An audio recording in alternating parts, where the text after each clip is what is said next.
And I was like, okay, but like, who did you speak to about your experience or your trauma or whatever had happened? And they were like, well, nobody. And that really bothered me. I was just shell-shocked, really. Yeah. So I started researching. And like, I used to cry going in there and cry coming out of there. Yeah. It was horrendous. Like, to the point that I actually stopped seeing clients. Wow. And I was convinced I was not going to do this field because I was like, well, I'm awful. I was it after, a couple of minutes, and then I was like, what do you notice? What's coming up for you? And that's all you say as the therapist. Okay. Interesting. We don't go into anything else, and they were just like, okay, go with that. And then again, you process.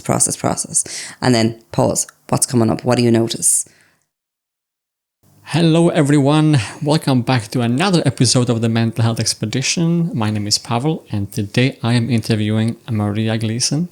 And Maria is working as a psychotherapist, clinical supervisor, and a lecturer. And Maria, hello, and thank you for joining me today. Thank you so much, Pavel. Delighted to be here. Thank you.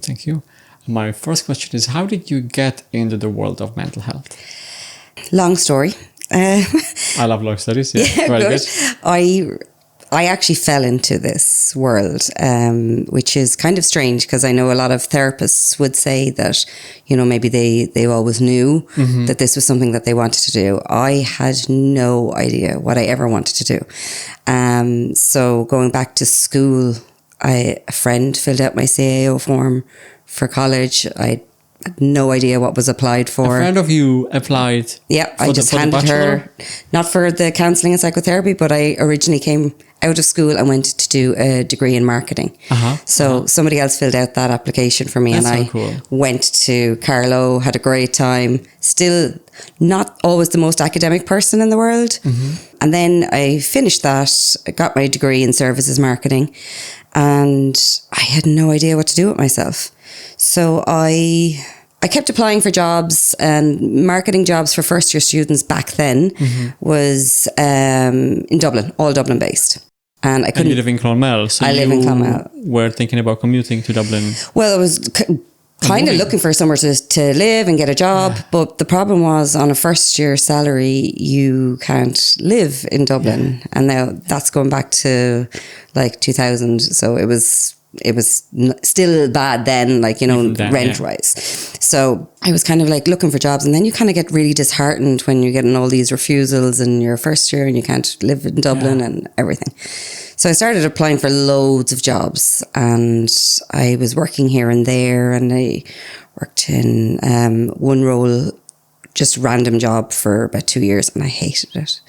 I hated every bit of it. And I just decided, okay, here I go again. I started applying for hundreds of jobs and went for interviews here and there. And one of the interviews was in a mental health centre. And I actually didn't even know what I was applying for at the time. And I went in, and one of the tests was computer skills. So I aced that, didn't even know I was good at IT until then. Nice. And then I got an interview and got the job, and it just grew from there. So I went in kind of starting in, I suppose it was the disability sector originally, being a job coach. So that was finding jobs for people with disabilities. It was in Clonmel? Yep, in South Tipperary. So I was doing that for a while, and our office was in a mental health centre. So my manager at the time said, we're stuck for someone to teach our computer class. Will you jump in and help out? So I was like, okay. Started doing that, and then that grew into something else and grew into something else. And after a few years, I kind of kept getting more responsibilities in my job. And I ended up coordinating the rehabilitative program. So I had like minimum of 30 to 35 trainees. That's what the service users voted to be called, was trainees. That was their term. And then I had like kind of 2 staff that I was organising their areas. So like the centre is still operating, it's still massive, but I was teaching computers, personal effectiveness, like retail sales. We had a restaurant, so I was training people up on the till. And the other girls that I was working with, they were like in charge of hairdressing, arts and crafts. So it grew into that. And then part of my job was a key worker. So I had to be aware of everything that was kind of going on for any of the people that I was key working for. And that kind of evolved into us creating this, what we called a My Plan. We were kind of ahead of our time, really, when we think of it. And it was sitting down with each individual and kind of going through everything in their lives, like, you know, what's going on for you? Where are you living? Are you happy there? What would you like to do? You know, what's your background? If you'd like to work, if you'd like to get a job in the community, if you'd like to get employment, if you'd like to go on and do some courses. Yeah. And it was all this. And through that, I kind of found a lot of the history of our service users. And it really shocked me. A lot of these people, the majority of them at the time, would have all been institutionalized. So they would have been residents in mental health centres or like hospitals. And through talking to them, I was really curious about mental health and like, how does a person get to this phase? And so through sitting with them and talking to them, I found that they were kind of had traumatic experiences, some of them, most of them, not everyone. And when they would have went to hospital, they were just basically drugged and left. And I was like, okay, but like, who did you speak to about your experience or your trauma or whatever had happened? And they were like, well, nobody. And that really bothered me. I was just shell-shocked, really. Yeah. So I started researching and I kind of looked up things and was looking at courses, and I had done a diploma in disability studies just to kind of have a further understanding of the people that I was working with. And then I did an introduction to psychology down here in Waterford, just again to get a feel of, is this something that I want to learn more about? And then I decided to take a year out and I went travelling on my own at 31. Nice. And I went to Australia. Wow. My brother was there, so I had a base. So it was a safety net. But then I just kind of wandered around for a year. And doing something like that really gives you perspective, and it gives you a sense of, I don't know, what's important, and a lot of time to think. And when I came home, I decided that's it. I'm settling in back into the job. And then a year later, I had applied for the counselling psychotherapy. And so when you got home from Australia. Yep.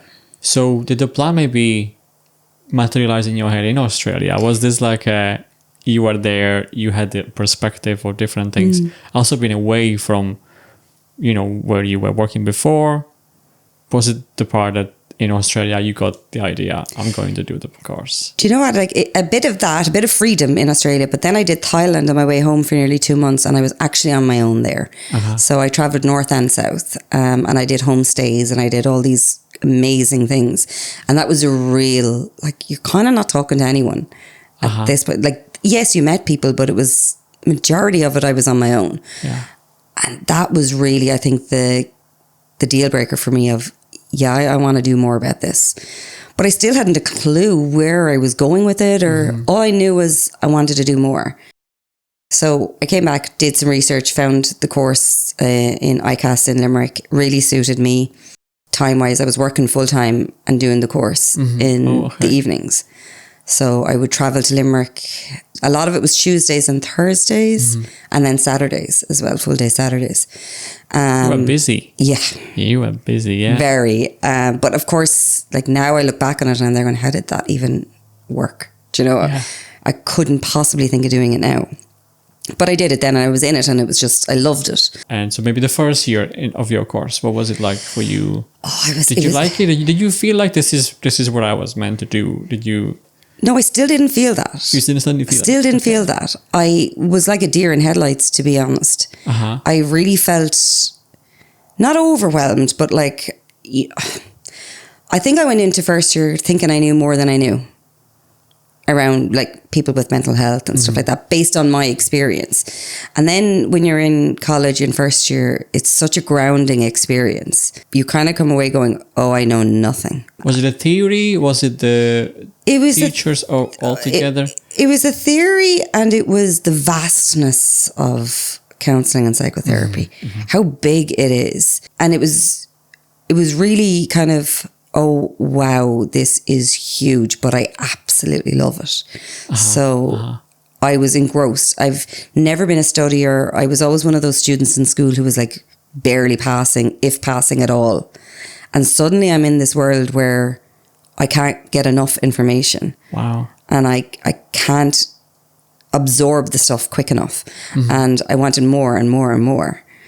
And like first year was daunting in that, you know, you're back to, oh God, referencing and yes, like, oh my God, I can't believe I have to do all this again. And it's like, you know, that part of going from being in a profession where you were kind of up on your game to now being, oh, I'm at the end of the rung here, like again, and learning. The academic part of studies. Yeah.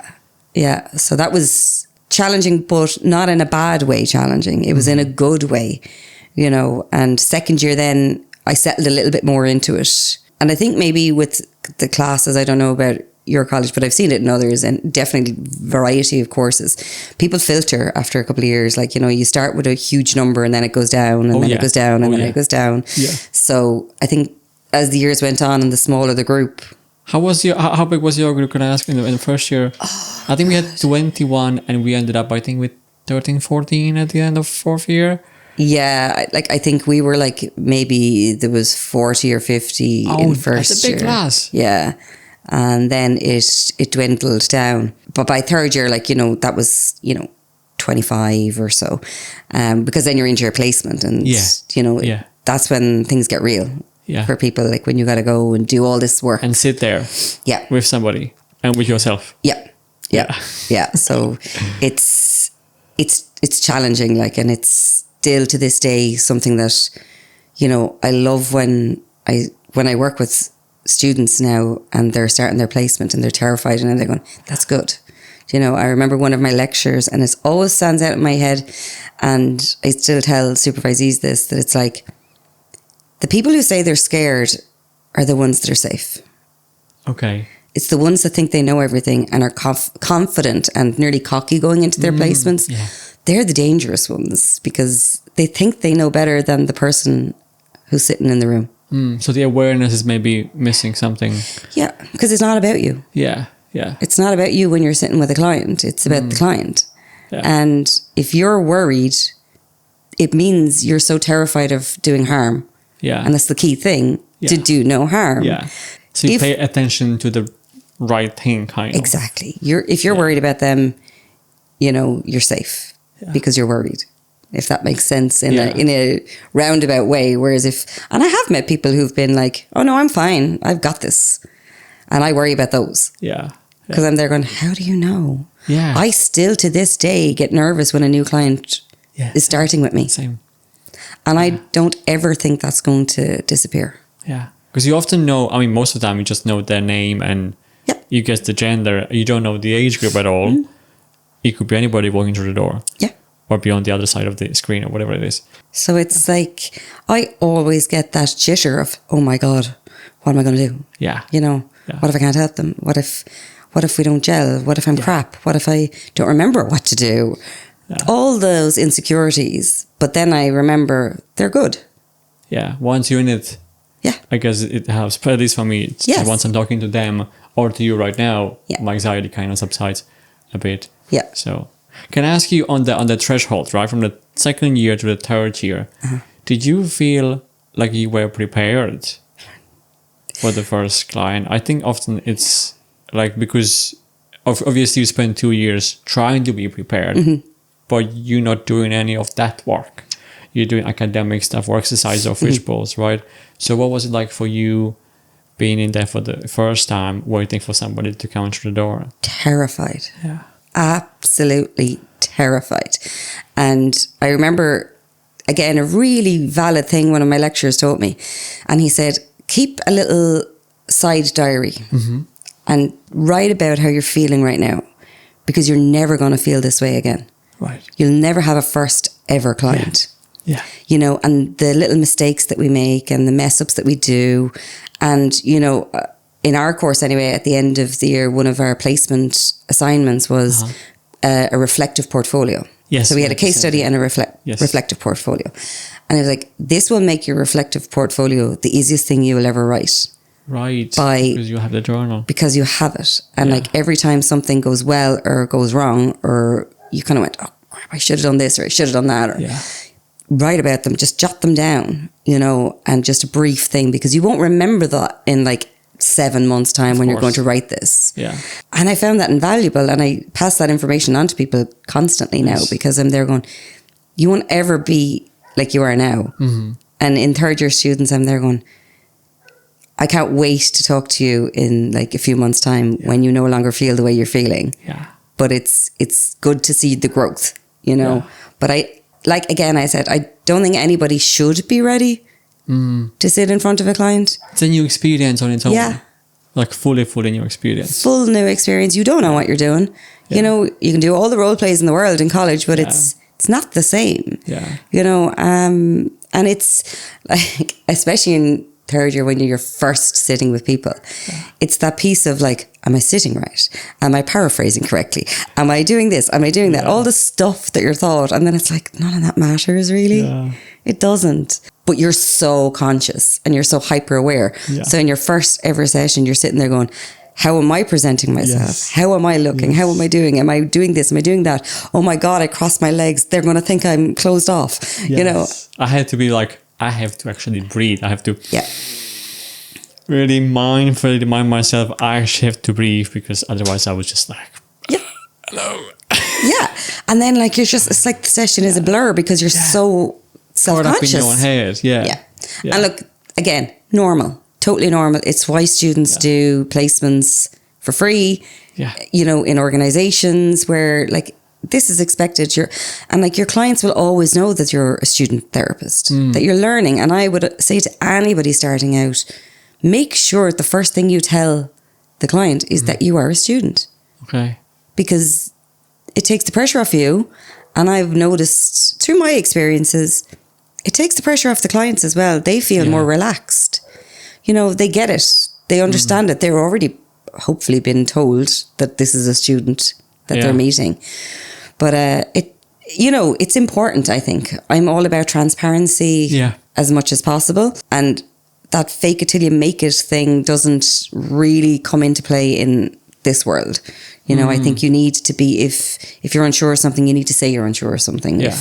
If you're feeling nervous, like say you're feeling nervous. And admit that. Yeah. Yeah. You know, so it is. It's a big leap for anybody when they get to that point of, okay, let's do client work. How did you find it? Like, there was a third and fourth year as well, right? So the end of fourth year, you're finishing with your clients, you're probably working on your bachelor's thesis. Were you able to kind of, maybe because of the journal you had, right, see the difference of you starting in the third year and finishing in the fourth year, and how you developed? Definitely. Now, I think maybe more than in it. But the key one for me was the CBT. I fell in love with CBT halfway through third year and into fourth year. So we started doing it as a module. And I was obsessed. What did you like about CBT at that time? Because it was more one of those, like one of the modalities you were learning, right? So you had CBT. What else did you guys do? Like a Rogerian? Oh, we did everything. Right. Like, so over the 4 years, we covered absolutely everything. Yeah. But it just happened to be that one that, like, I was there going, oh, wow, this is just my brain. Tell me more. What kind of clicked there, or what was the attraction? I think a variety of things. I think as much as I said, like, the marketing was something I just fell into, it still suited my personality and my kind of, oh, there's a problem here. What are the different solutions to this problem? And then in my job in Clune, which is the mental health centre, again, you know, people were coming with issues, and you're like, okay, well, how can we go about fixing this? You know, what can we possibly do that will kind of mold into some sort of solution, or let's look at all the options and what's available. So I think with the CBT, that element of, okay, here's an issue, just say like anxiety or something, and here are the possible things that are causing it, but here's a way to work through it. And it's really practical and it's really hands-on. Yeah. And I work really well with that. And my lecturer actually, I loved him. Like some people love him, some people hate him, but it's, again, his style. And I really work well with his style. He was not one of those stand up 50 pages of a presentation, just talk at you. It was, we sat down, he may have 4 slides up and he'll throw a question up and we'll all talk about it as a group. Like a discussion. Yeah. Yeah. And then he'll hand us worksheets and put us into groups and get us to figure them out and try and work through them. And then we all come back as a collective and what did you write down and what did you write down? And I always got them wrong.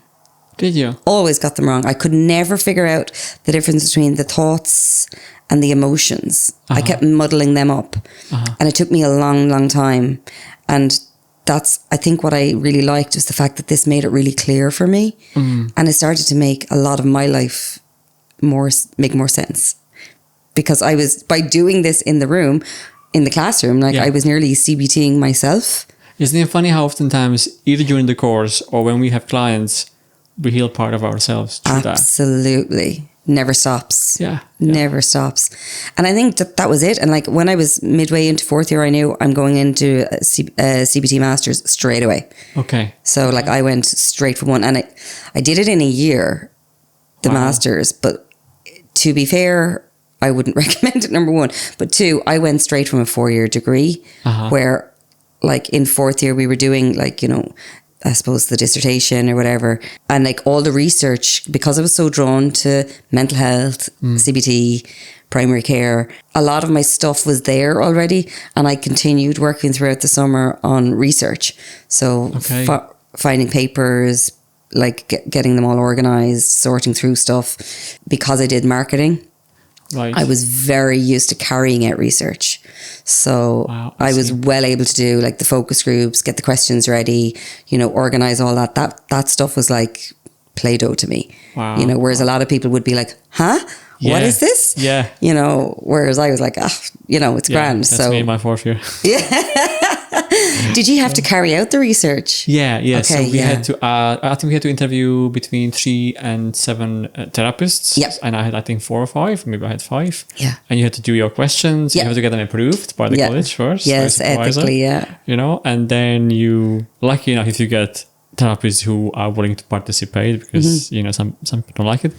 And then you get the results and you're trying to do the analysis, right? Yeah. To be like, okay, well, they said there, what does it actually mean?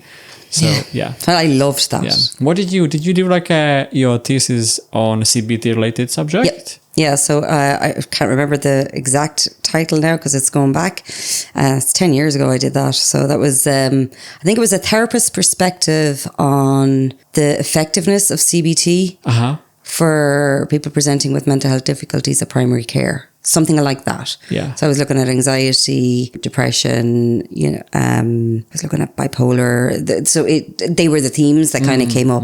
That was the main thing that I always wanted to do, because at the time, you know, are you aware of a vision for change? No.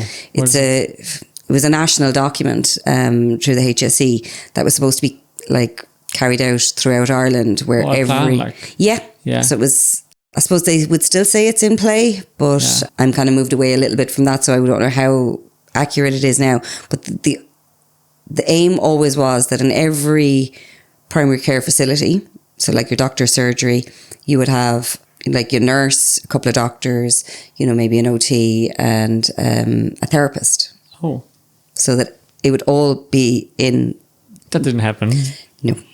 Now, obviously, you'd hear 1,000 reasons why, but this was a big thing when I was doing my work. I wanted to kind of showcase... Contribute to that? Or? Yeah, because it was already out there. Like the document was written like probably 5 years, if not more, before I was doing this. So it's 15 years old at this point, and it still hadn't happened then. Yeah. So I was there going, how effective is this? What they're carrying out? And it hadn't happened. And then I was looking at therapists and their perspective of what's coming into the room, you know. So that's what drew me into CBT. Really was just my love for that style, not the quickness of it necessarily. Like, you know, for a lot of people, they're like really into that, but it was just the approach, and the usefulness, and like for people that I was seeing a lot, you know, client wise, it was like, that's what they wanted. People were looking for that. They were looking for solutions. And I really feel that if you have clients coming who are way more aware now of mental health, so people are coming a lot earlier. So they're coming with like mild anxieties. Like I'd have a lot of people, they say, you know, maybe OCD, but it's like just OCD tendencies. You know what I mean? There's a huge difference. So I'm quite conscious of the terminology, but these are their words. That's what they see. And I very rarely use the word depression. I will use low mood with people, because again, it's such a vast difference.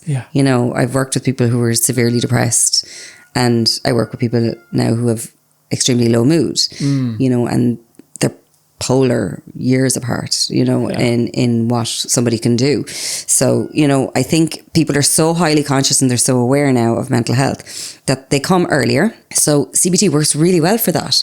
So you're coming in, you're still functioning. Some people maybe not functioning as well as others, but if you're still in work or meeting people, or you're noticing that you're starting to pull away from things or making excuses as to why you can't meet friends because the anxiety levels are so high, you know, then you're like, okay, this is perfect for you, you know. And that's what I think people wanted that were coming to me, you know, like there's a space for every single type of therapy in this world.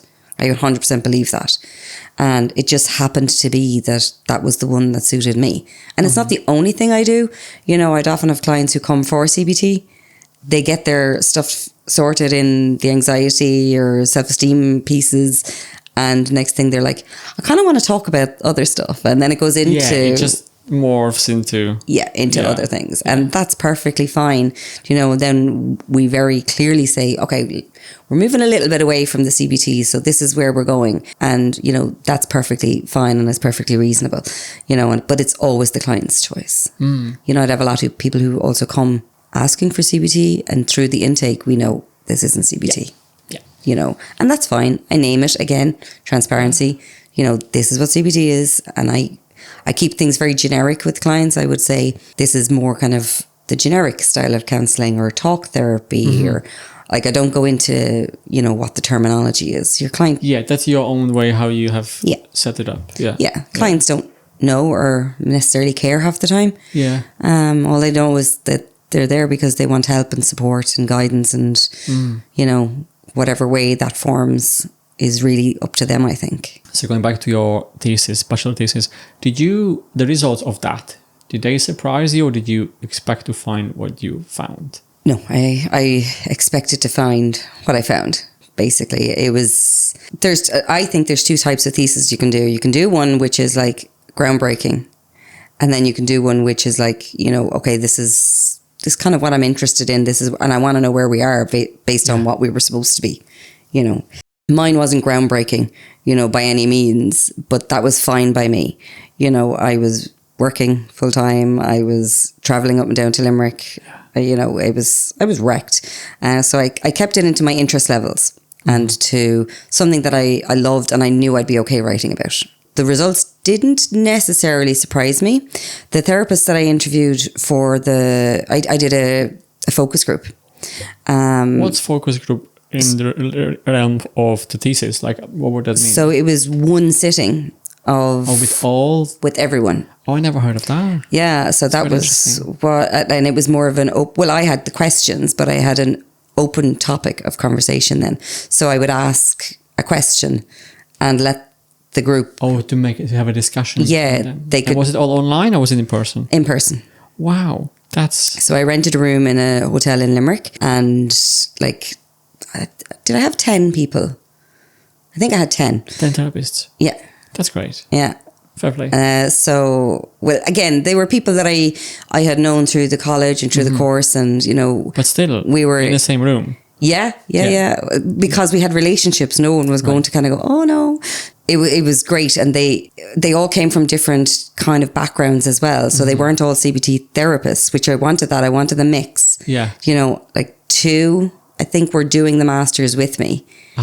So they had come along on the degree and they did the masters in CBT as well. So I knew that they were specific to CBT. And then the others were different backgrounds, you know, so I had a couple of addiction counsellors there. Nice. I had integrative therapists there. So like there was a good cohort of mixes, and I knew kind of, but just even through doing the research and the study yourself, and then from being on the front line of where I work, I could already tell, you know, that what was proposed was not happening, you know, and what the therapists were experiencing in the room. Because you're in college and you're talking to your peers all the time, you hear what's happening. So, you know, the textbook version versus the reality was very different. In a way that, like, you have this perfect version of what CBT should be. And how it should work and how it should be, like, you know, impacting the client. And, like, that's not real, do you know? But like, I would tell that to therapists today, like, you know, when you're finished college, I nearly kind of say, throw away the books, because that's the theory and that's best practice. Your client isn't best practice. True. They are themselves. Do you know? And everybody has, you know, especially with CBT, because it's like, you have this like 6 to 10 week program and, you know, we are going to stick to this and this is what we're going to do. But what happens when, like, something's thrown in the mix? Your client comes in week 7 and you planned to do this perfect thing, and suddenly they come in and they're going, my boss just roared at me and I don't know if I can go back to work. And am I supposed to go, well, sorry, now we're not talking about that because we're on a program here. You have to wait 3 weeks until you finish the you know, 10-week program. So that's not real in my version of the therapy. Like, then we kind of go, oh, God, like, let's talk about that. So you found the same thing in your, like, therapists who were interviewing? Yes. Same experience? Absolutely. And, like, it was really interesting to the ones who didn't do CBT masters, like, or be really specialised in it or really like it that much. You know, the arguments were fun, you know, in the room, because everyone has their own perspective, and every single therapist, I'm sure you've come across this when you've interviewed different people with different approaches. Everyone thinks their approach is perfect. And everyone thinks their approach is the right approach and everyone else is wrong. Do you know? So it's funny in that sense, whereas, like, I'm there going, there's room for everything, you know? And as much as I would say and sell myself as a CBT specialist, deep down, hand on heart, I'm an integrative therapist. I will do whatever it is that the client is needing at that time. And I think you have to be flexible in that way. So, you know, the results reflected that in, you'd have people who were person-centered therapists saying CBT has no place because, you know, there is no unconditional positive regard, you know, and you're there going, no, there is if you're flexible. You know, but, you know, everything is flexible. You can mold stuff. There's like hundreds of styles of therapy out there. And if you really research them, they all take a bit of everything. In some way there is similarity with this and with the other. Everything does. You know, and it all comes back to the person that's sitting in front of you and what it is. And the last relationship. The way how you are conducting it. Rather than just reading, okay, week 6, this is what we're going to do today. You know, so. That will never be me. You know, and I don't know how it could be anybody, but I'm sure there are people like that. You know, I know if you were core to your core CBT, that's what you're supposed to do. And that's what I mean by textbook versus reality. The kind of dryness of it a bit. Like, where is the person? Where's the person who actually is unique? To not the person before, but to themselves. You know, I can very much work with CBT and I will always bring it in if the person wants it. But I will always pull it away if we need to. Do you know? And I tell them that on day one. Like, my first session with a client is all about intake. It's about how I work, how I can work. And, like, I have like a 4-page section of like intake, and it goes through personal information, like family history, you know, what I consider the pillars of mental health, which is your sleep, your diet, your exercise, you know, alcohol, drug use, all those kind of staples. If any of them are off, you know, we need to balance those before we do anything else. I see. And then obviously work or college or whatever. And then once I have that, I kind of go, right, what is it that you need? What is it that you feel like you want? And if they're saying, I want practical skills to deal with this, then I will go hard on what CBT actually is and how different it is to other forms of therapy, because it's collaborative. You know, we're working together. We're looking for solutions. 90% of it is done outside of the room, and really driving that home. So homeworks then? Yes. Yeah. And I don't shy away from the word homework. I know that was a taboo when I was in college, saying, I use homework too, even though not with CBT necessarily. Yeah. But it is homework. Yeah. It's stuff that you're doing outside of here. You can call it tasks, you can call it activities, you can call it what I want. Yeah. It is what it is at the end of the day. And like, I will give you exercises to do, and it's your choice whether you do these or not. Yeah. But if we're not doing them outside of the room, we're not doing CBT. And I'm very clear on that. And I say straight up, I have no problem with being a session where you come in and you want to talk and talk and talk, and we don't do any of the homework. But that's not going to be CBT. And I'm happy to do the other styles with you, but I don't want anybody coming out going, I'm doing CBT, and they're not. And they're not. Yeah. It is very clear, it is very concise, and it takes a lot more of the person. I've people coming to me that would say, my God, I wanted to kill you with all the writing that you had me doing. And I was like, I know. So I nearly joke about that now at the start. It's like, you will be cursing me. You will be saying, I can't believe she's making me write all this stuff. Especially at the start. The first 3 to 4 weeks are the worst, I think, for anyone. Okay. Because it's bringing so much into your awareness that you're not used to. And you're tracking and you're recording and you're being heightened by everything. And then after that, it kind of gets a little easier. You get used to it a bit. Yeah, you nearly do it in your sleep then at that point. And you expand your awareness as well, so it's able to take it in a more like easy way. Yeah, absolutely. I want to ask you, you finished the bachelor's thesis. Yes. And then you went straight to the master's. Yep. In CBT. And it was also in ICAS. Yes. Yeah. And did you have to do again dissertation about something else, or could you expand yours? It was a big expansion, like, you know, so I might have the word count wrong, but I think the 4th year one, we actually called them final year projects in 4th year, but we didn't carry out research in 4th year. So that was about maybe 8,000 words. And then was the dissertation in master's like 32,000. Wow. I think it's reduced since then. I think it's 20 now. Yeah, I think it drastically reduced, but like that's what we had to do. It's like a little novella. Yeah, it was. I think it was between 30 and 35,000 or something was the word count. Wow. Something like that. It was crazy. I know it's not that now. Yeah. But so it was a huge, like I think my literature review was the length of my whole bachelor thesis. Yeah. Okay. So it was a big piece, and obviously you have to keep your research to, they say ideally 1 to 3 years. So it had to be recent research. Oh, recent books that you had. Yeah, articles, research. Journals, peer reviewed stuff. Yeah.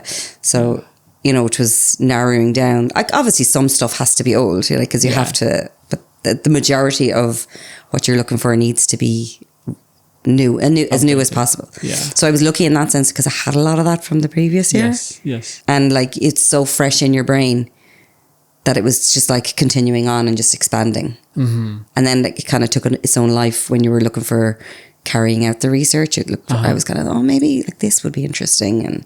And if you were to kind of maybe focus on the difference between starting the bachelor course in year 1 and then doing the master's, there must have been a huge change about how you were looking at doing courses, how you were doing kind of like conducting yourself in the research. Was it much easier because you were continuing from the bachelor? Yeah, it was. It's because like I took time out before going back to do the postgrad, so I noticed the difference. But like I kind of free flowed into it from the level 8 to level 9. Yeah, it wasn't that hard. I think as well, I felt a lot better because I don't mean this to be bad, but there was people doing the masters who had come in. They were specializing, like there was just for the masters then. Just for the masters, but they they had massive backgrounds. So like a few came to my mind, and they verbalized this to me. Like, you know, they were psychiatric nurses, and they were being sent by the HSE to do a CBT masters. And like, they struggled because they didn't have the 4-year specific background in counselling psychotherapy. So what I would do with my eyes closed, because it was ingrained in my head, they had to go do that extra work as well. Yeah. So in that sense, I can't imagine. Yeah. Doing that. Yeah. And they probably had like a 10 or 15 experience of working before they had to go do their masters. Yeah. Wow. So like the practical side, they would have been really good at with, you know, mental health side of things. But the pieces that we did up to 4 years were missing. And like, can you imagine like all of that knowledge not being there? Yeah. And like, in order to write what you need to write, you need to know that. You know that, yeah. There's a huge catch up to do. There is. And I remember them saying to me, my God, like, you know, this is so much work. And sure, I was at home, I was going out, I was, you know, having a great all day. Yeah. But like, they were absorbed by it. And like, you know, that happens. And I would always say, and I think I said to you on the Zoom when we chatted, I was like, people who have an undergrad have way more in-depth knowledge. And I never, before you said that to me that time on the call, I never realized that. And it stayed with me. I know it was only a few weeks, but it stayed with me because I was again thinking about not, you know, master degree, but it really stayed with me being like, that actually is giving you a broader variety of approaches, tools, theory. Yeah. And like, you would be 2 years before you sit with someone. Yeah. Rather than maybe 2 months. Yeah. And trying to put all the skill, like, you know, a lot of people can have backgrounds working with clients and have that empathy and, you know, unconditioned positive regard and all those kind of things. They do have those. They're just not aware of the theory that it is. That is connected behind that. Like, it's different for people. But I think it's a lot. And like, anyone I've worked with, and I've worked with a lot, like, over the years, and like, anyone who's done the degree are like 1,000 leaps ahead because your knowledge is so deeply ingrained. And I have met a lot of therapists who've done their masters and come back and said, I'd nearly debate going back doing something like degree level. Or I was like, okay, maybe you don't need to do that, but you could do some courses, like, you know, of you know, like a short-term kind of or like longer CPDs, not the like few hour ones, but you know, to upskill yourself on the areas that you feel that you're lacking in, and that you feel drawn to as well. So but like, it is like, and I think masters are great, don't get me wrong. I don't regret doing mine at all, but I think you would really need to know why you're going to do it. Like, the question I asked you was like, why would you do it? Yeah, and I wasn't sure. You were like, oh, just because I feel like I should. And I feel like I'm not good enough. Yes. With just the bachelor. Which is crazy. When I'm kind of looking at different therapists who I am looking at, because I have my spreadsheet therapist, right? And lots of people have masters in this and that and the other, and diplomas and stuff. And I know I kind of keep saying the word just, but I kind of do feel like I just have the bachelor. That's what I said to you. You kept saying just. I know it's just kind of, and I'm still thinking about what you said. Yeah, because it's. And like, that's what I say. It's fine to do it, but like, it's a lot of money. Yeah, and a lot of time. Yeah, and it's great if it's because you want to expand your knowledge. Yeah, and you just feel massively drawn to an area. But it's also like, what will this bring to your work, and like, what extra will it do for you? I think it was you who said, like, will my clients notice? They absolutely won't, and they absolutely don't care. Yeah.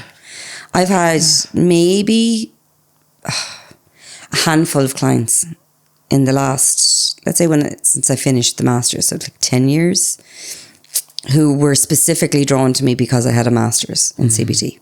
That's a handful. Yeah. And that's no word of a lie. The rest of them don't care. Yeah. Nobody asked me. Me hearing it because you have the experience and you're also working with therapists, supervisor. You know, that's a really good thing for me to hear. It's irrelevant. Like, they like you for you. Yeah. They connect to you for how you are with them and how you sit with them. You know, clients like some will want to know that they're getting a professional, but your degree is a profession. Yeah. You know, Yeah. so it's enough, and you know, you are enough, and you have to keep reminding My yourself. session to pay you at the end. I might put this on like on a tape when I go to bed, like, you know, Maria said you are enough. I just keep saying it. You just say it in my ear, like, you know, so. Oh, I love hearing it. Thank you. I wanted to come back to you finishing the master's degree. Yeah. You said you took a break before you did the postgrad diploma. Mm-hmm. Did you know you want to do it after, or was there some time where you were... No, like you, I was debating a PhD. I didn't know, but it was, I was on that train of academia, and I was like, oh, and somebody had said to me, that's what's next. And I paused for once, and I don't do pausing a lot. In my own life, I'm a bit big, oh yes, go do. So I kind of was like, what would this do for me? And like, I think it would have been maybe 2 to 4 years, depending on what you would do. Yes. So probably because I had the master's, I might get one that was 2 years. And I was like, what would this do for me, bar giving me the lovely title? And I realised no door that it would open for me was a door that I wanted. I don't know whether it was I was happy with my lot. I was still working. I was starting up my private practice. Like, again, I didn't even know that my private practice was what I was going to do. It just fell into it. It kind of just happened naturally. But I kind of went, no. So I took time off, and then supervision was always something that I liked, and I've a history there with why. I had very bad supervision, and I got very, very scarred from it. In your placement? Yeah. So I've had 3 or 4 different supervisors over time. And I got very, very scarred from one of my supervisors. And could I ask you in some way because some people kind of, what would that mean, being scarred? Like bad experience, and could you share a bit more? Yep. I went with somebody who, she was just, let's say, not nice and not supportive and not at all caring, I felt. She was very anal, very rule booky. There was no scope of working. Scope of working with clients. It was very rigid. You know, if you said you were going to do something, you were to do it, and in a time frame, and this was the follow up. And you know, I never felt listened to. And she actually came from a legal background, and I think that's where the rigidness came from. And like, I used to cry going in there and cry coming out of there. Yeah. It was horrendous. Like, to the point that I actually stopped seeing clients. Wow. And I was convinced I was not going to do this field, because I was there going, well, I'm awful. So it made you feel like you are either bad person or bad She used to make faces. Or both. She'd make faces at me, like, you know, she'd be like, so if I was presenting, you know, a client to her, I might say, oh, I had Mary and she's, you know, coming for this or whatever. And she was just like, and you said, what? Oh, and you did what? Oh, no. Oh, my God. And like, all this, and this was constant. Like, so you'd get it if it was once or twice. Yeah. Even at that. But it's not good. But it was all the time. I remember I used to drive to her house, and I would have to give myself time to pull in the road to clear my face from the tears before I'd even go in. And then I'd come out and I would be in hegs crying. I was so upset. And that's a person you paying for service. Yeah. Just for people to kind of get that. To understand. So I was there going, okay, this means I'm crap. I'm obviously useless at what I do. I can't believe I'm so unethical. I'm so bad with clients that I can't do this. So like, I kind of pulled back, and then there was me and 2 other girls used to commute to Limerick together from Clonmel. They knew what was going on for me, and my friend Amanda had said to me, please just go to my supervisor, please. It's not like this, Maria. It's so not meant to be like this. And I had a really good supervisor before, but it was through the college. They were just trying to help us out because we couldn't get supervisors at the time. So it was a temporary thing. It was never going to be a permanent thing. Yeah. I eventually kind of left, like I finished doing my placement and I got my hours and I got her to sign. She wouldn't even sign for some of the stuff that I was doing. She said, you didn't talk to me about that client, so I'm not signing that hour. And I'm there going, okay. So, it was, everything was just so hard, and it was just, I felt so useless. I kind of left, and then the weirdest thing about it is actually when I finished up with her on our last session, she was there going, I'm going to really miss you now. I thought we were really getting places and gelled so well. No. I was like, okay. So I still actually, sometimes when I pass the turn towards her place, I would kind of get, that sense of... The body remembers. Yeah, the body remembers. So I went to who is still now my supervisor, Jim, and I absolutely adore him. Like, he is my biggest support. And I used to drive to Kilkenny. So this is all before, everybody did anything online. There was no such thing as therapy online, yet alone supervision online.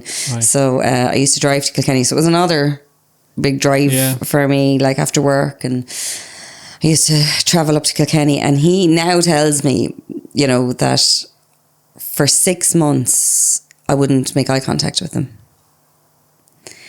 He said, you were a shell. He said, I was looking at you and I didn't know what was going on, Maria. What was after happening and why were you so terrified? He said, you were like a little puppy, like so scared. Yeah. But he never challenged me, never addressed it with me, never said anything. He just let me be. And I was doing my master's at the time. And in the background, he was talking me up and bigging me up. And, you're really good at this. And that's amazing that you did that, Maria. And I was really creative with worksheets. I used to create my own worksheets and stuff. And he was there going, oh, can I get that? That's brilliant. That's amazing. And it's encouraging. Yeah. Yeah. And probably a new thing for you to experience as a supervisor. Because what I used to do, and I know it now, I used to go to him with all my files, and I'd be just rushing through everything because I didn't want to give him a chance to talk. Do you know? Even though I needed so much guidance on clients, I was there going, I'd let him give me a little bit of guidance for a few minutes, and then I'd jump in with the next person because I didn't want him to tell me all the things I was doing wrong. You were conditioned to react that way. So eventually, he said, after about 6 months, I thought out, and I started to trust him and started to kind of open up and be vulnerable, which is the space that you're supposed to be. Yeah. And then I was there going, oh, okay, this is just so unbelievably different. So that kind of reopened my eyes to supervision and the draw of supervision and the positive nature of supervision. So I think in 19, I don't know, somewhere there, one of those years, I kind of bit the bullet and said, this is what I want to do. I want to go back and do some of this. And it was more actually to kind of balance out what people were experiencing. So I was going into it going, I don't want people to feel this is what supervision is. So it was kind of like, when I want to change the world, but I'm one person, but I still wanted to kind of go, I want to be that support to people and I don't want somebody to ever feel the way I felt. So I went back to ICAS doing the postgrad. It was actually a master's signed up for, and then I was kind of going, do you know what? I don't want to do another dissertation. I don't need to do another one. So that was the only module I didn't do. Right. So I came out with a postgrad. It was interesting because all the people on the course, they all had a similar-ish story. So it's almost like the kind of bad or poor experience of therapists experiencing not the best a supervisor is helping us to have more good supervisors. Yeah, absolutely. And it became, I thought it was nearly a stupid reason to do it because I was there going, I was kind of nearly embarrassed to say that's why I was doing it. And then the lecturer was like, that's the best reason to do this because you will never, ever make a supervisee feel that way. And make them cry. Yeah. So I was just like, all right, okay. And how did it feel for you listening to him or her when they said that? Because you came across that, you're saying that you felt that it was almost stupid reason Yeah. to do the course. And then they said this then. And then other people started sharing, you know, Yeah. their kind of... Did it shift something? It did. It really gave me a drive. Yeah. And I couldn't wait to start actually practicing as a supervisor, because I was there going, I can absolutely support people. I can make a difference. I can be that person that, like, let's say my supervisor is to me. Yeah. And that gave me so much hope. Or the person you needed then in your fourth year. Yeah.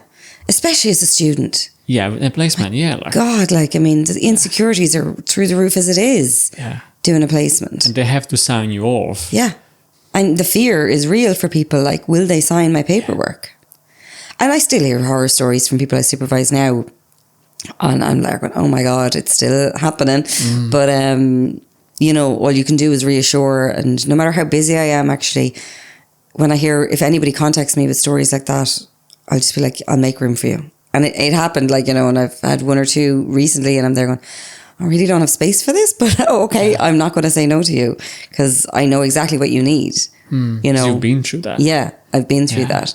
And that was my driving force. But I did need the space off college for a while to do that. But then it made it really difficult to go back, study-wise again. Study-wise, yeah. You know, the break was difficult. What was it like doing that? Because I have no idea what studying to be a supervisor means. Is that a year course? Is it 2 years, a year and a half? It would have been 2 years if I did the dissertation. So like the research piece. So I was able to do it in a year because I didn't have that. So I just did all the modules in 1 year. And so is it again like a theory heavy, or is it more like a practice, or both? It's both. So I still had to do 200 hours placement. Placement as a supervisor? Yeah, as a supervisor. How do you do a placement as a supervisor? I was lucky it's all changed now in the last year with supervision courses. It's gone much milder. We were very lucky in the course that the coordinator of the program was a supervisor, obviously, and he was co-supervising students with us. So we were given students in like third and fourth year. Oh, okay. And then I was able to do it in my work in Clune, the mental health centre as well. So I was supervising staff. Right. So through their process, which was very similar to, because they're sitting with, yeah. So I did it in 2 ways. But yeah, so I was able to work with students and then sit with the coordinator and go through the work that I was doing. So I was double supervision, really. Right. I had my own supervisor and then I had him, and he co-signed the paperwork then for the college. So that's how it worked. So it was hard to do it, but we got it done. It looks like you have it looks like you have a sort of power. If you want to do stuff, you get it down, you make it work for you. Yeah. That's how it works. How it sounds to me. Yeah. Whether it's the bachelor or 1 year of master's in CBT or 1 year in supervision. Yeah. When you like it, you seem to. I'd throw myself into it, you know. Whereas I don't think I could do it now, though. Why not? What changed? I don't know. I think age, energy levels. I think like 47 now, I'll be 48 this year. And I think you nearly kind of start winding down as opposed to winding up. You know, when I was starting all of this, 33 when I went to do the undergrad. So it was kind of new career, new thing, getting all excited about it. Whereas now I'm like, oh, I don't want to spend any year like doing, you know, like every ounce of free time, every weekend, every, you know, Saturday, Sunday, you know, bank holidays, and buying books and like reading. Like, I mean, if you asked anybody who would have met me when I was doing the course, like no matter where I was, I had a folder. So I'd be at the doctor's office and I'd have a folder and a highlighter. And like all articles, and I was like, while I was waiting, I'd be highlighting things that I could use for different assignments and research. And like, no matter where I was, I had something. Wow. Do you know? So even if I was driving someone somewhere, I was like, if I'm waiting 10 minutes, the article comes out and I'm doing this, or the laptop's out. Yeah. So there was no time for yourself. And I don't want to do that anymore. You know, I have a really good balance at work. I have a really nice, you know, busy practice from home, do what I like, when I like. Yeah. And you'd have to give all that up again. For what? there's nothing else I really want to do. I'm happy to do the small courses. I love those. But I academically, I don't feel like I need to go back to do another master's or do like the PhD. Like that urge is gone. Yeah. What was it like for you doing the postgraduate diploma in supervision? Did it give you like a different lens how to look at therapy? Yes, like I was a bit naive going into it. I thought this was going to be so simple. I thought it was going to be really based on the same theories and models of counselling and psychotherapy. It's 100% different. Is it? It's 100% different. And I kind of didn't know that going into it. So I was a little bit shocked and a little bit kind of overwhelmed by, again, the start of it going, oh, this is a lot more work. All the stuff that I've had before, I can't use any of that because this is all brand new. It's all new research, all new models, all new ways of working. So, and then when I came out of it, I was there going, I don't know how anybody can be a supervisor without doing this course. Because... And can they be? Yeah. Maybe not anymore, but going back a while, back then, yeah. there was a phase of, if you were working, I think was it either 5 years or 10 years in practice as an accredited therapist, you could be a supervisor. Okay. Without doing anything. Is there anything? No. Oh. Well, look, this is a long time ago. You know what I mean? Everything explains. Yeah. Some people who. Yeah. Maybe it does. But and like, you know, I would have hit red tape when I was doing actually, even when I was doing the masters and we were doing our placement and we were looking for supervisors, and we had to look for people who had the same level of qualification as us. So I couldn't have, at the time, I think it's all changed again now. It was all evolving, everything was growing. But if I was doing either my personal therapy or supervision, while I was studying my level 9, we were required to have somebody who had a qualification at a level 9. Right. I see. And when you go looking for that information, a lot of noses were put out of joint. There was a lot of angry phone calls, a lot of, how dare you, who the hell do you think you are, to question me. And I'm like, I'm not making this up. Yeah. This is my requirements from college. Like, you know, I don't care. Like, you know. But even them replying like that, it's just... It still happens. Okay. Still happens. I was very kind of aware of, like, you know, this is a new realm. It's a new kind of way of working, and it's different but interesting. And like, I kind of, once I qualified then and got my accreditation in it, that again slowly built up. I had a couple of supervisors who I knew who were retiring out or winding down their practices, so they would send me people, or people who were moving in different directions in their work, and they would send me, you know, the people that they used to work with. Yeah. So that's kind of where it built, and then I got on the list with the college, a couple of colleges actually, as an accredited supervisor, and then I started working with those. So it kind of builds slowly, like private practice. Yeah. You know. So is there maybe a different way how you're looking at therapy now? Or, I mean, like, when you finish the supervisor course, right? Was there anything that you were saying, like, maybe like, oh, this is how I now am going to be informed by these principles and theory as a therapist with clients? I think I kind of pulled away from therapy a bit at the time. So it didn't really come in to play. It came more into play with my supervisees. So, you know, I started upskilling myself on things that maybe I wouldn't necessarily work with clients with, but my supervisees were working with their clients. So like on a level removed, you know, from working with the client. I wasn't working with them directly, but through the supervisee, you were, so I felt that I needed to know more about certain areas. What areas were there? Do you want to say? Oh, the big ones was the couples therapy for me. And then I did EMDR as well. But like, and again, there's still more that I want to do. So it's kind of what comes in the room with clients. My supervision head informs that and what I want to know more of. So would you want to explore Yeah. from the theory perspective that your supervisees are working with? Yes. So like, because, so it didn't, to answer your question, didn't directly impact how I worked with clients, because I think I pulled away a lot from that, and I really wanted to work on the supervision piece of work. And I still do, like I'd say nearly 90% of my work at the minute is supervision as opposed to client work. I still do it, but it's mainly supervision. And then inadvertently, the clients that my supervisees see is what informs my practice now. I see. So it kind of all goes back through the supervisees, through their therapists, through their clients, back to you and in the circle. Yeah.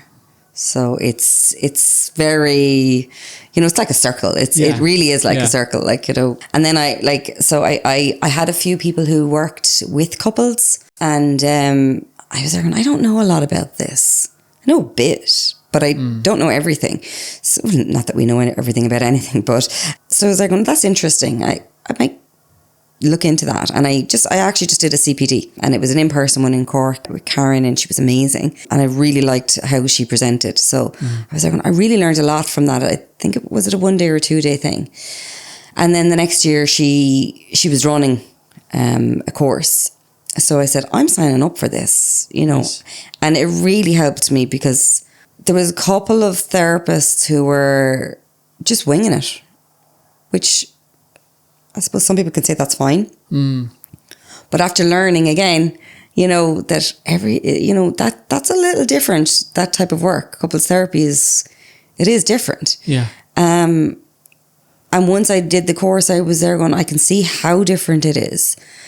So I was able to kind of maybe bring that into supervision, going, well, did you try this, or have you looked at it this way, or, maybe you could think about doing this or that or the other thing. So it gave you more like a platform to kind of be more informed of how to be a supervisor for those people. Supervisees who were engaging with couples therapy. Yeah. With their clients. Yeah. And like, I'm always in my head going, are we safe? Are we safe? Are we safe? Do we know what we're doing? Does everyone know what we're doing? And my supervisor has me, because he does it too. So worst case scenario. Okay. In supervision. That's where your head's got to go to.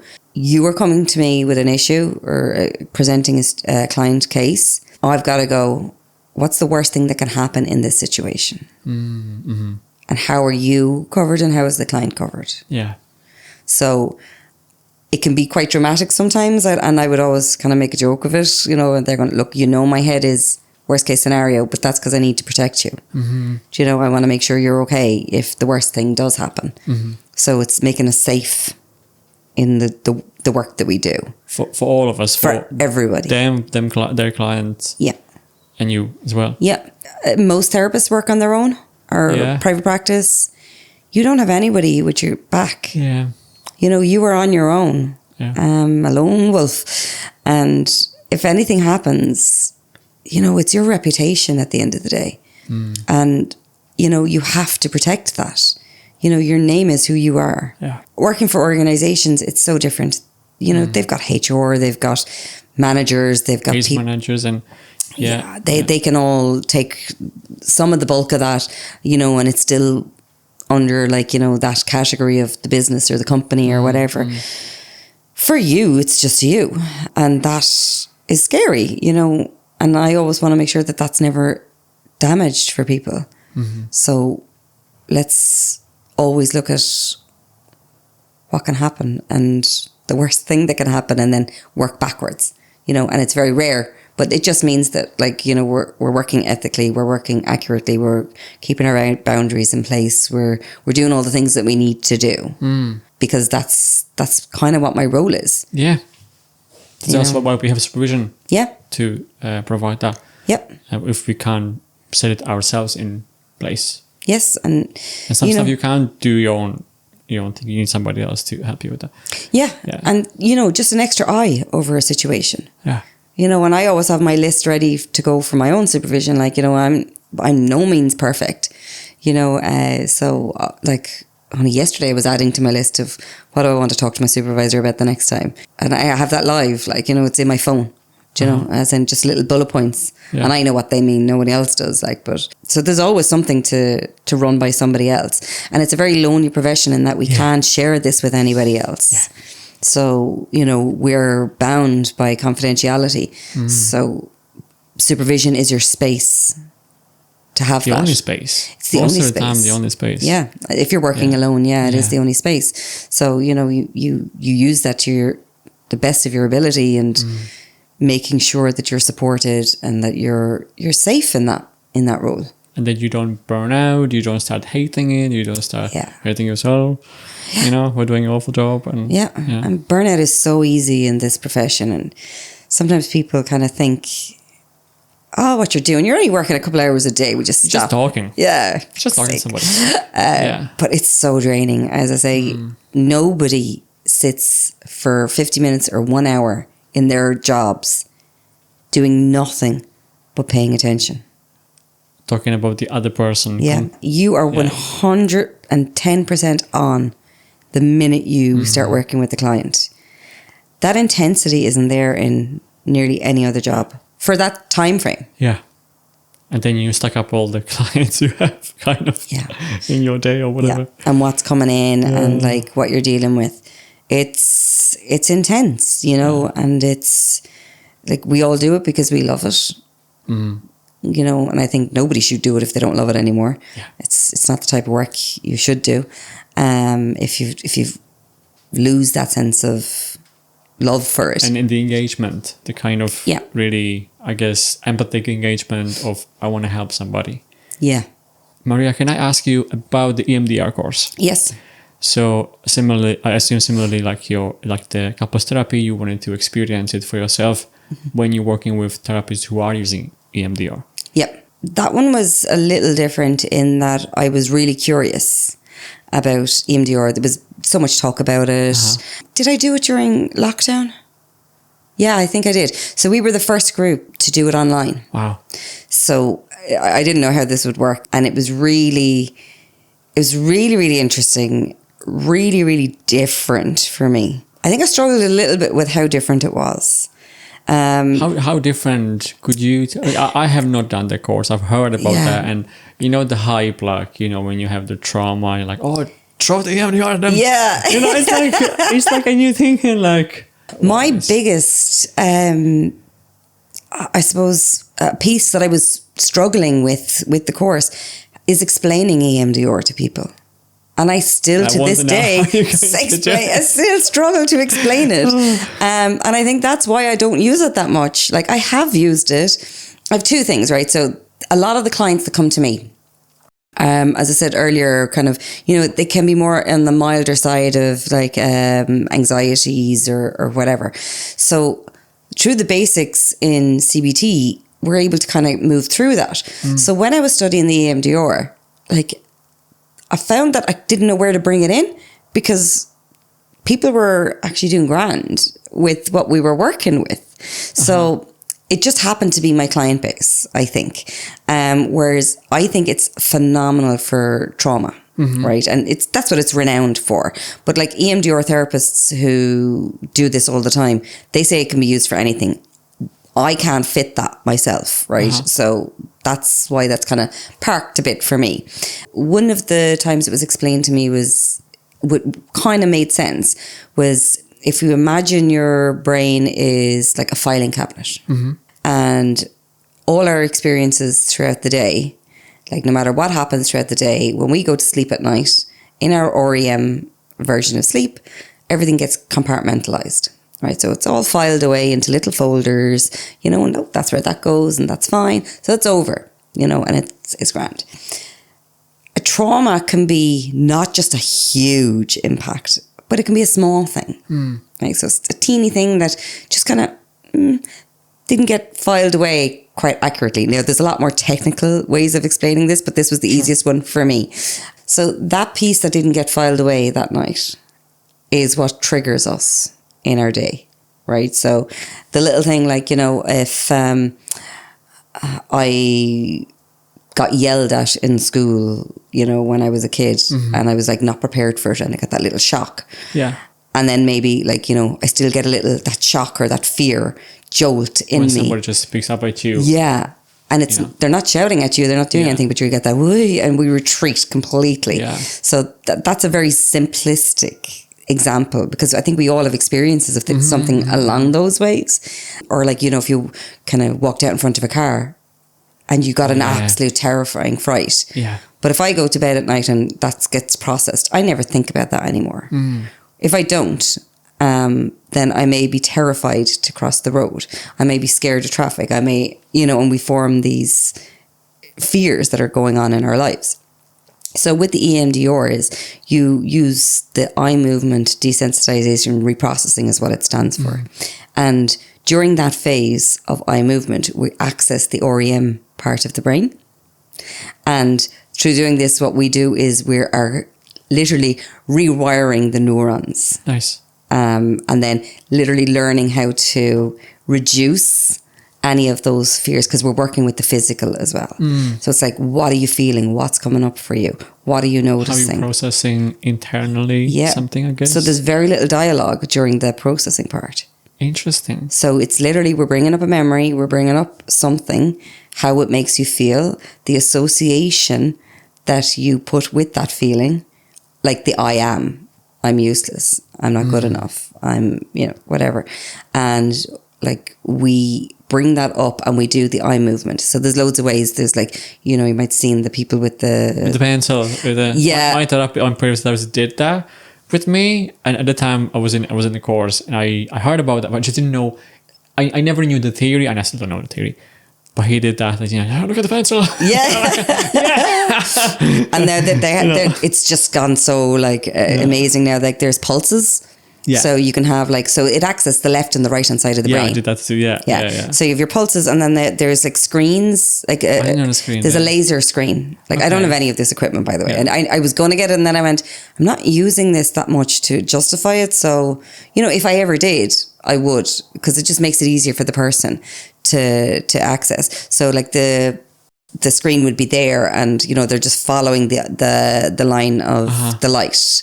You know, so, and then I think there's earphones as well that you can hear like different sound waves. That's quite. There's loads of technology. Yeah. And like basically through doing this, it reduces that fear and that level of activation. Yeah, that's the person's holding based on that experience or the thoughts of that experience. And then like, you know, you rate it constantly, like, you know, so you pause it after, you know, a couple of minutes, and then you're like, what do you notice? What's coming up for you? And that's all you say as the therapist. Okay. Interesting. We don't go into anything else, and they're just like, okay, go with that. And then again, you process. And then pause. What's coming up? What do you notice? Right. And then you go again. So at the start, you've done a SUD, so your rating scale of distress. And then, like, you know, at the end, when the person's saying, I don't know, that pain is in my stomach is kind of loosening, or it's getting milder, and you keep going until they don't really feel that anymore. And sometimes people can go into a whole different realm of like, oh, I was talking about this experience in work, and now I'm like 5-year-old, you know, outside my house. It's just so random what happens with people. And then so you're kind of reducing this until it's the SUDs are like at a 0 or a 1. And then we install the positive cognition. So they've named a positive thing that they'd rather think about themselves. So like, so they replaced it with the positive one, and then maybe build it up, and then on you're the string again. Processing that in. So you can do like butterfly taps again with your eye movements, all those kind of things. And then you do a body scan at the end to just really solidify, make sure there's nothing else going on there. So it's really interesting, you know. And like, I've actually one lady that I work with as a supervisee now, she's accredited years, and she works in the addiction services. And like, we've both been saying like, this would be phenomenal for your client group. Okay. Because there's a lot of trauma with a lot of the people that she would work with. And she's actually gone, often she did it this year. So she's like just in the process of starting with it. So it's going to be really interesting to see how that works for her. in that line of work. Because and for her clients, how it's landing. And absolutely, because she's dealing with that all the time, that trauma, whereas I'm not really dealing with that trauma. That's why it didn't really come into my practice. Yeah. But like, it's so interesting. And people who've done it, they swear by it, you know, and they think it's really great. It helped me a lot. Yeah. Though I didn't know, and maybe it was helpful not to know the stuff in the background. He just mentioned like, oh, just do it, just watch the thing, and all the thing. Yeah. It was great. And I don't know if people need to know what's happening in the background. I think so. I think you just need to. It needs to be explained that, because it is different, and like, you know, if you're not saying anything to your client, you're like, here's a light, watch it. You know, they'll be like, okay. Also, the pulsing. Yeah. It's a little electrode that kind of gives a little jolt. Yeah. You know, so it's just quite unusual. Yes, it's so different. And I was like, why? Oh, this doing this? You know, it's just, quite so different. It's all about activating, like, you know, like different parts of our brain and trying to process something that's not been processed, basically. So yeah, like that's my background in it anyway. I did the course, I did the training, I did a little bit of it in my practice. Like if it was to come in the door, I would do it. But it's just not something that tends to come in that much for me. Maria, if anybody wants to work with you as a therapist looking for a supervisor or clients looking for a therapist, where can they find you? So I'm on Facebook, I'm on Instagram, and then I have a website. So the website is mariagleeson.com. And there is a form on that if anyone wanted to contact through there, or people can email me at gleeson.maria@gmail.com. And the Instagram, I think I'm Maria Gleeson CBT Psychotherapist, I think. It's long-winded, but I'll put the link below. I set it up a long time ago. Instagram account. So. Now we're looking at it, I'm there going, oh, why did I pick something so long-winded? And that links to my Facebook as well. So like, it doesn't matter which one you would, which you would send a message on that it would come through. So those are the main ways. And if anybody wants to listen to how you actually work with your clients and your supervisees, watch the next episode. That's it. I like that. Wow. I'm just trying to do some cool stuff. So we have hour and... Yeah, maybe that's all right. How much time? Perfectionist. The sound is just sometimes getting from... Yeah, I'm already... I'm nervous, so... How are you nervous? You do this all the time. Oh, no, this is only my 6th time doing it. Yeah. Okay. Yeah. So...